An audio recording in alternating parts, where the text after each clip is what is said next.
นี้นะฮะเราประจบตัวเมียบอกเยอะมีสล้อรูเฉียดใบหมกคือสล้อน้ำยาhayสล้อปลาฮ้าhayน้ำสล้อกระดิ่งผมมือสล้อปัดหอมทุ่งกลั่นตีโด่งมองมาเนี่ยมาเลยยังมือสล้อพายความđó hayจะnói พิเศษบอกสล้อบอกเยอะตักใบหมกนั่นคือรูเฉียดช่างขับล้อhayน้ำเผาตีโด่งช่วยhayน้ำมีแต่ดักโบสอทานตีน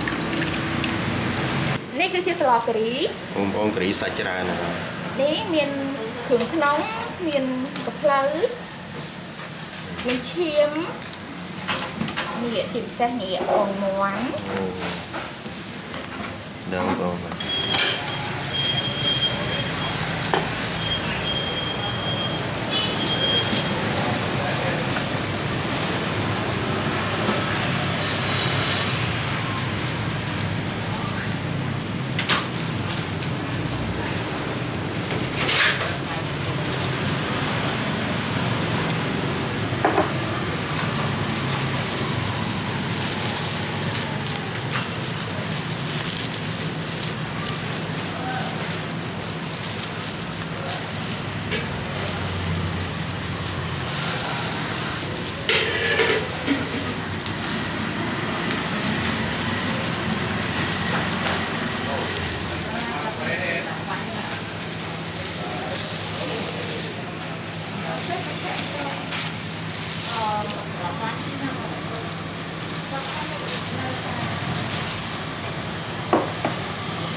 Hãy subscribe cho kênh Ghiền Mì Gõ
để không